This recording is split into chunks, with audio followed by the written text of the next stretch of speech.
Hello, my name is Jerroll Sanders, and I'd like to thank you for joining our press conference today. I'll just share a little bit about my background, and then we will talk about a little bit about Brian Fox in the wonderful work he's engaged in that I know will be of significant interest to all of you. Just a little bit about me. I am a change manager. I have been in business, built my own firm from a startup into quite a significant firm.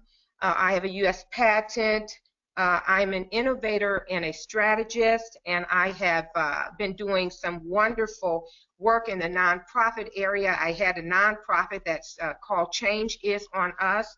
We have just drafted national policing legislation that for the first time in the history of the United States has overcome some constitutional barriers that will allow for standardization of policing policies throughout the United States, and it will create unparalleled accountability. I'm a race strategist, the author of The Physics of Money, If You've Got My Dollar, I Don't, and president and CEO of Chief Executive Consultants, whereby we help large and small organizations resolve very complex business problems.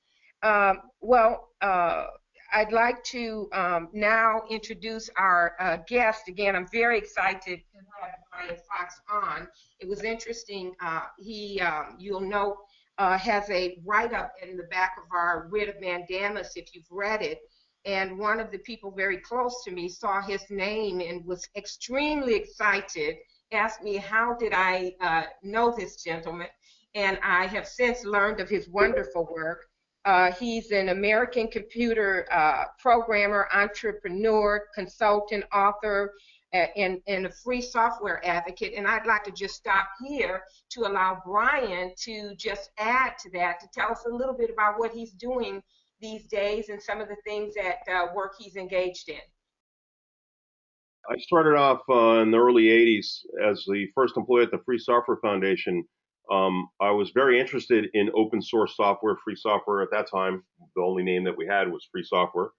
I created some programs there. One of them is rather well known. It's called the Bash Shell. And I've taken that desire to create open and transparent software and brought it into where we are now. In 2007, my team and I built a completely open source election system, which we demonstrated at Linux Expo. I've been working with CAVO, which is the California Association of Voting Officials. I care a lot about my vote being counted as cast, and I care a lot about your vote being counted as cast. And so that's really the reason for working on open source software. Currently, voting machines have proprietary software. You're not allowed to look inside and see if they're even operating the way they're supposed to, or if they're operating the way somebody else wants them to. It's very difficult to find out if a machine has been hacked without examining it. In our recent election, I feel very comfortable and very confident in saying that I believe we did have some vote machine tampering, and I would love an opportunity to examine some of those voting machines. That opportunity has not been given to anyone as far as I know. And that kind of brings it up. And Brian, that would not be an issue with open source software? With open source software, you could validate that the software running inside the voting machine was exactly the software that hundreds of thousands of eyes had seen and vetted and believed in. And so you would be able to validate that those two things are the same. That would give you some confidence that the machine was at least doing what it was intended to do. Excellent, excellent. Well, Brian, thank you so much for joining us today and helping to facilitate this national conference call. I thought I would begin by just sharing a little bit about how the effort that we are here today to talk about came about. And that would be impossible to do without first acknowledging some very committed people who work side by side with us every day. People who personally I did not know until 4 weeks ago. I appeared after the election. Essentially, I called a radio show host, a national show host that often has me on, and I said, I want to come in and talk about this election. We need a do-over. This is clearly, there are just anomalies everywhere, and that just led me to know that something was awry. And one of my areas of expertise is inventorying. And I always say that an election is an inventorying of the will of the people. And it was, again, very clear to me that something had gone wrong. So during that appearance, following that appearance, I should say, I had the pleasure of meeting a dynamic young lady known as Kirsten Martin, and Kelly. We also connected with Kelly Senholz, Mitchell, whom you saw a few moments ago, Diana, and a whole Hazel Henderson, a whole slew of people who said, let's really do something about that. So we began working, and we're on the mad hunt nationwide for an attorney who could do the work that we wanted done. During this process, I had begun to come up with a strategy, a legal strategy, even though, again, I'm not an attorney, I say that all the time, that I thought might work. And after having bounced that theory on several attorneys across the nation, it became clear to us that we had an interesting approach that many thought had real promise. So again, when it became evident, however, that many practice attorneys were so convinced that our Constitution would not allow for a revote, we proceeded despite their caution. And what we ended up doing is, as a result, I found myself writing a legal brief that I never intended to write, and I become a masquerading attorney sort of here in the last few weeks. Having said that, what I wanted to share with you the basis of our legal argument, and it's based on Section 4, Article 4 of the U.S. Constitution, which says that the United States shall protect states against invasion.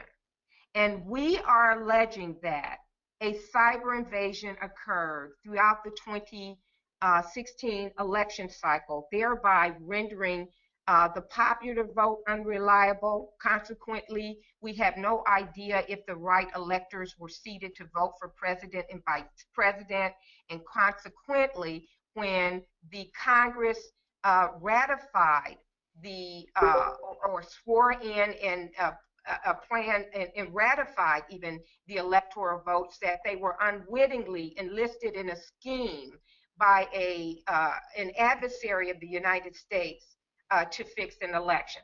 So that's the major premise of our argument. But again, today, this press conference is about giving you a brief overview of where we are, and then giving you an opportunity to ask questions, and also giving Brian an opportunity to help you understand the many ways in which an election can be determined by a third-party actor, despite claims by our elected officials that it probably didn't happen. So again,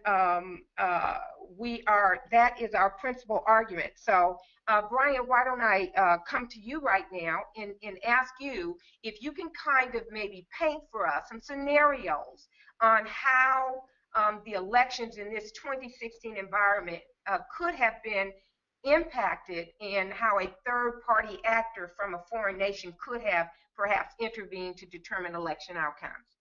Currently, in most places in the U.S., we use electronic voting machines. They come in a couple of different flavors. And over the past decade or so, we've seen, and it has been demonstrated, widely available on YouTube, take a look, how you can just easily hack these machines with some physical access. That physical access can take place at almost any time. For example, it could take place in a voting booth if you had 5 minutes alone with the machine. You could hack a machine during the primary, and then when the general election shows up, the hacked machine could be activated and could change votes at that time. The way in which I think a savvy attacker would quote unquote fix the election by stealing votes is select a state, because we have an electoral system, Select a state in which you think the outcome is going to be close to 50-50. Go to an area in that state in which you're sure the outcome is going to be for your opponent. So let's take, for example, Michigan, and say that in Michigan, we think the outcome would be close to 50-50. In fact, the spread between the votes was about 10,000 between the Democratic and Republican Party. And then go to Detroit, where you believe most people will vote for example, the Democratic candidate. Change some of those votes to vote Republican, and you have skewed the entire state, meaning that you'll get all the electoral votes. So even if you count Detroit, and you can see that, even if you counted the entire county, and you can see that Detroit, in fact, did vote Democratic, it's the amount in which it voted Democratic. And of course, the only way you'd be able to determine that there was some kind of fraud is by doing a recount, looking at all the paper ballots and comparing it with the actual count, or by examining the actual machines that were used in that process, in that county. Does that help clarify a little bit about? That helps clarify. Can you talk about perhaps a third-party foreign intervener maybe hacking into our systems from afar or from down the street? You talked about it a little bit in a write-up you prepared for our writ of mandamus. Can you talk about that a bit? So, so people like to say, well, our election machines can't be hacked because when they're in the precinct, they're not connected to the internet.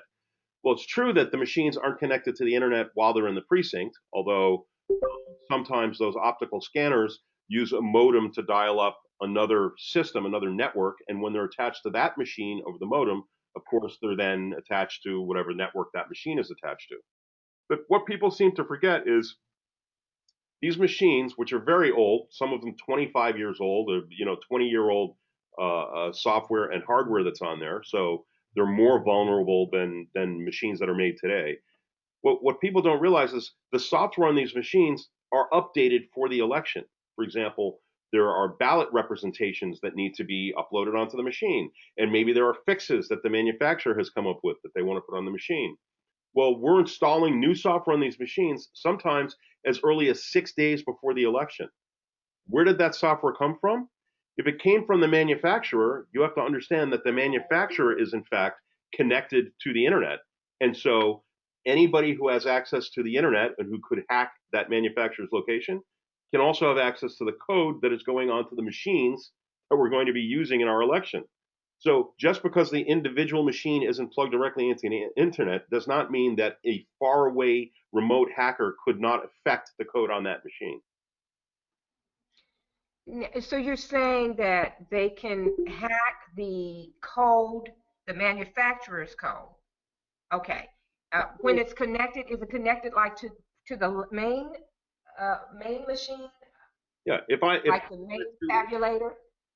sorry about that. If I wanted to affect That's it. every vote, every voting machine in the United States that was made by ES&S, the way to do that is to hack into ES&S and change the code that they're planning on putting on the voting machines.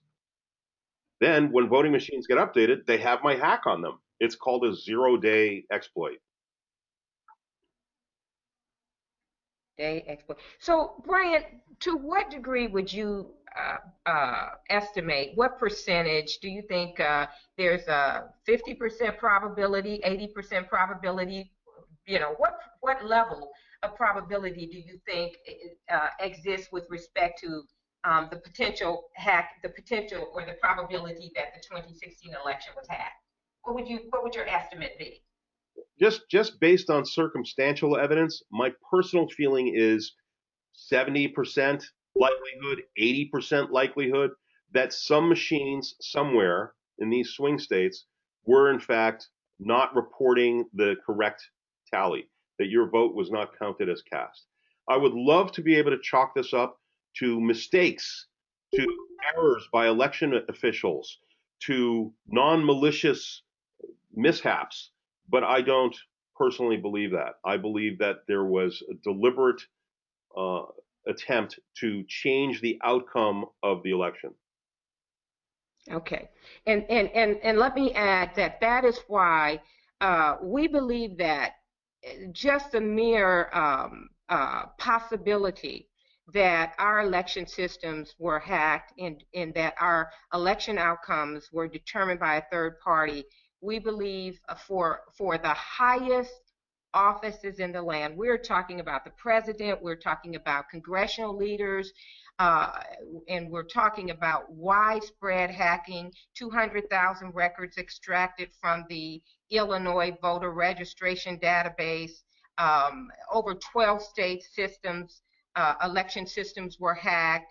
And that's only what we know. Remember, there are literally thousands and thousands and thousands of machines across the nation that are used in our voting system. So we believe that just the prospect of what we do know is enough to justify a new election in the United States. So currently, the problem is there is no legislative or no process at the federal level for conducting a revote, as was done in the Ukraine and in Austria when their elections were hacked. So what we're proposing is that what we're asking is that the courts, which cannot reach into the political realm, by the way, the courts cannot direct the president or the or the Congress to do anything that is beyond its power.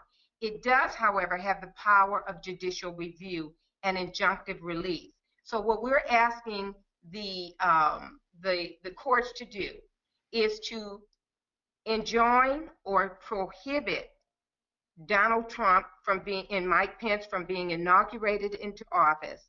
And we're asking them to conduct a review, which is within the court's jurisdiction to do, to conduct a review of the election results and to declare that the election results do not reflect the intent of the Constitution. So even though the Congress was required to ratify electoral votes on a specific day, those congressional leaders also took an oath of office to uphold and protect the United States. So we believe those two issues are in conflict, and the court has the right to resolve that. So that is what we are asking for. Now, if a new election were to be, if the court were to do that, were to make that declaration of unconstitutionality, it would have the effect of throwing our nation into a stalemate, basically, because there is no process for a revote. So I want to share with you how we see a revote being carried out. What would happen is the president would be forced, literally, to declare a state of emergency. And in that state of emergency, he would have executive powers that far exceed those he currently has. He would be able to meet with congressional leaders, devise a revote process, enact legislation to allow for that revote process, or if no legislation was enacted, just by the mere existence of a state of emergency, he could direct a revote. And we are calling for hand-counted paper ballots under the watchful eye of the American public. And we also believe there would be some other safeguards that would need to be in place. And we would talk. We believe that Brian Fox and others could help devise that process. After which, of course, we would expect that our congressional leaders would devise an ongoing process for holding a new election, because I don't think, Brian, this is not the last time we're going to have foreign actors intervening in our political process. So at least until we perhaps can implement a system such as that you spoke of.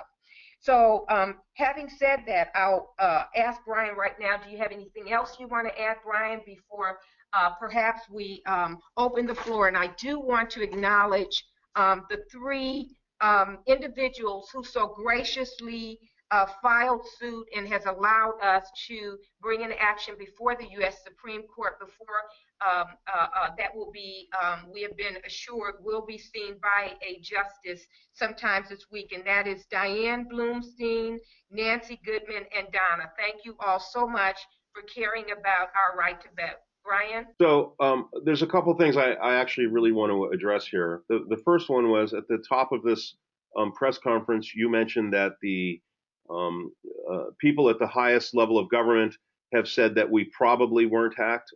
Actually, they've said categorically that we weren't hacked, and I say categorically they cannot know that. They cannot know that without having examined every single voting machine in the United States. And I know that has not happened. So a cursory examination by some people in DHS of a machine or two may be of some value, and I don't have a problem with that. I believe in our intelligence personnel, and I think they're very capable. But I also know that they did not look at the uh, 248 precincts in Detroit alone that couldn't be counted during the recount due to unbalanced precincts or broken seals on the machines. Um, the election was decided in Michigan by 10,000 votes. If only two of the machines were modified, that number of votes is significant. Even if the machines were broken and not modified in that way, but broken in a way that the votes were just not counted correctly, we're talking about an election that didn't work. It did not count people's votes the way they were cast. This is for me of paramount importance, and this is what I care about. I want to be able to look at these machines. I want other professionals, not just myself. There are many people who would be good at this. Alex Halderman is a great example. To look at these machines and determine whether or not hacking was done. There's no, by the way, Exactly. the last thing I'd like to point out, I talked about circumstantial evidence. We know, for example, that Putin and his team fixed an election in the Ukraine. We know that. So they've already proven that they know how. They've proven that they have access since they stole information from us and utilized information from the DNC and from voter rolls. So the question is, did they have a motive? Sure, they had a motive. So anyway, that's where I'm at. That's why my feeling is pretty strong that in fact we were hacked, and I would like to find that smoking gun. Thank you, Brian. And I concur. I am absolutely confident that that the vote totals that we have were not the result of the vote of the people. And I think that we all need to, we are encouraging you, make noise. In the Ukraine and in Austria, the reason there was a revote is because people were not complacent and they did act and they made their voices known. I'd like to open up the phones or the lines now to accept questions. And we would certainly, I guess, Brian, you're going to manage that. And so if you have questions, So please. I'm joined here with Robert Prince. He's manning the conference infrastructure and is able to see the questions that have been asked. So we can get to those questions right now, and we can also unmute people if we need to have a longer discussion. Okay, that's great. Thank you. Question and ask it. All right. Going through, there's a few questions here. I think some of them have already been addressed. Mhm. They were asked earlier in the conference. So L.H. Romano asks, is a revote the entire premise here? That's a question for Jerroll. The revote is the first step. We cannot allow a foreign actor to determine our election outcomes. In America, we have a Republican form of government. And because we have a Republican form of government, our elected officials who depend upon our popular vote, who depend upon our popular vote to succeed in their bids to become congressional leaders. And of course, the same is true for our president, only there's another step for the electoral vote. They depend on us to succeed into office. Once we allow a foreign actor to determine who becomes congressional leader or president, we lose our power. They no longer have to recognize or consider our petitions. They no longer have to care about what we think. So this is the most fundamental element of this entire system, And if we don't address it now, I believe that we will lose forever. So yes, the revote is what we want to do now, but as we progress down that path and achieve that, our next step is ensuring integrity in elections. Um, I'd like to make a quick shout out here. The first one is there's a website where you can go to find out more information about whether or not your vote is counted as cast. It's called myvoteismine.org, myvoteismine.org. So please go there and find out about some more information. In addition to that, I mentioned CAVO, which is the California Association of Voting Officials. You can go look at information at cavo-us.org, cavo-us.org. Last but not least, while a revote is certainly a path forward, I think there are many things that we should be looking at as far as foreign powers modify. I mean, yeah, I'm going to leave that one alone actually. So I saw that there were some comments that said that a revote that Obama says a revote is destabilizing. But how destabilizing is it to have a president-elect who was put there in part by pressures from foreign governments? That couldn't be more destabilizing to the United States as a whole than having us internally in some small amount of chaos. So that's my feeling on that. Exactly. And Brian, I would add that it is projected that we could accomplish a revote within 4 months. And our nation has proven that it is resilient and it is necessary. And I completely agree with you that the possibilities of not having a revote and allowing a foreign leader to select our nation's top leaders is very concerning. And I would add one more thing. The fact that the GOP has not called for a revote, that they are seemingly looking to benefit from the hacks, and the Democrats also have not called for a revote, really emphasizes the need for the people to engage in this action if we want to protect our right to vote. Yes. Any more questions? Yes. A couple of people have asked about cross-check, and perhaps that's a good topic to get onto next. Yeah, I'm certain Jerroll could talk at length about cross-check. Cross-check is a system that on the surface is supposed to make sure that the voter rolls are accurate. The idea being that, oh, I used to live in Michigan and then I moved to Wyoming and gee, I shouldn't be registered to vote in 2 states. Well, that seems like a reasonable thing to do, but cross-check, in fact, was used to purge, I think it was close to 400,000 voters from the rolls, the vast majority of them Democratic and the vast majority of them African American, even though there was enough information in the cross-check database to uniquely identify individuals. There was first name, last name, middle initial, and social security number. That information was not used in that way to determine if 2 people were the same. Instead, they used first name, last name, and in some cases, just last name. Well, here in the United States, the vast majority of African Americans have similar and common names. Many of them were named last names after presidents. We've got Freddie Washington, and that person lives. There's a lot of Freddie Washingtons in the United States. So the end result of this was kind of a mass purge of the voter rolls and the disenfranchisement of nearly 500,000 voters. Absolutely. And wherever there's an opportunity to benefit, people will try to figure out a way to subvert a system or a process. And that's why I commend Brian so much and all of you who are involved. We, the people, must be involved in the process, in devising processes that concern us. Any more questions? There's some discussion of a state of emergency. How could that take place?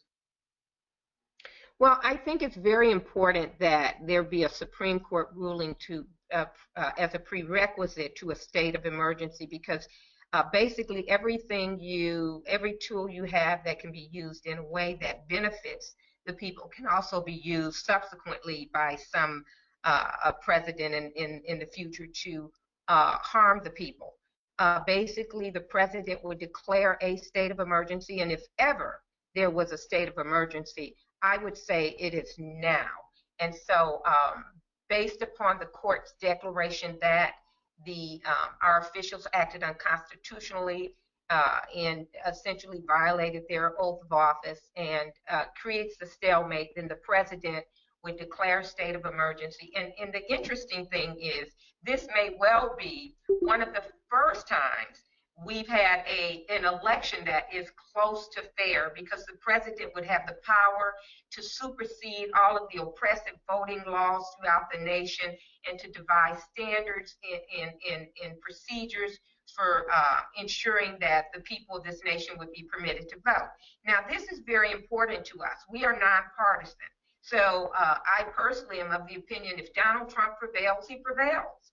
But we need to know that he was not basically selected and placed into office by a foreign entity rather than being elected by the people. Mitchell, has a question? Yeah, Mitchell has a question. Somebody else pointed out that if you go to Brennan Center, I think it's brennancenter.org, that is a great place to, brennancenter.org is a great place to find out more information about cross-check and other voter suppression issues. Wonderful. Yeah, okay, great. Thank you both. You're doing a beautiful job in laying out the case, and I'm always in a position of reminding people that this is a matter of law. This is not a partisan matter at all, because most people say to me things like, oh, you're not for Trump? Well, of course I'm not for Trump. But that has no bearing on what this is whatsoever. In fact, I'm not for Hillary Clinton either. We won't get into politics. That doesn't matter. What matters is the integrity of our democracy. And Jerroll and I have discussed this at length. And when I had you on, Brian, with Brent, we, of course, went through the same kind of conversations. My question is kind of zooming in on the present situation regarding the Supreme Court and the actual legal filing and emotion. Jerroll, could you kind of unpack the next steps of where we are and where we're going? Yes, we have written, as I said, a writ of mandamus, which is an extraordinary request from the courts to direct elected or political, direct elected officials to abstain from a particular act. In our case, also we are submitting to the court an emergency stay, which we've been assured will be seen by the justices tomorrow. So basically what we did is we filed actions in multiple courts. We have received a ruling. We've moved that appeals court ruling forward to the Supreme Court. But in the meantime, because the writ itself will take so long for the court to address and rule on, we've discovered, we non-attorneys again, have discovered a vehicle that will take us very quickly to where we want to go. And that's inside of the Supreme Court, right to the desk of one of our justices. And so we expect that to happen within the next day or so. And they will be entertaining again our motion to prevent the inauguration of President-elect Donald Trump and Mike Pence, and also to accomplish other declaratory relief that we're seeking. So that's where we are right now. And we need, again, the thing that is missing from this equation is the vocal outcries of the American public, letting their voices be heard and making known that they do not find acceptable a fixed election. I like fixed election. I'd like to write a fraudulent election. I'd like to just bear down again, because we're, right now we're all of like 9 days away from the inauguration. We have Martin Luther King Day on Monday. So what I'm saying is that the time frame is exceedingly small and limited relative to when the justices, even one of them, will have a chance to review the document. So Well, the difference between a day and a day or two is actually very significant at this point. Now, I know you've been doing a huge amount of work of putting this together, but what can I say? It's in my nature to want to be exacting and get this nailed down. well, let's say before end of week. Okay. So today's Thursday. That means by the end of business tomorrow? Yes. Yep. Okay. Great. Thank you. Jerroll, I want to thank you so much for organizing this press conference and having me on. I really appreciate it. I know there's more information about what you're doing at revote.info, so people can go to revote.info. They can also, of course, go to cabo-us.org and myvoteismine.org. All three websites provide quality information. And I'm going to have to pop off. Well, thank you, Brian, so much, and thank everyone for joining us.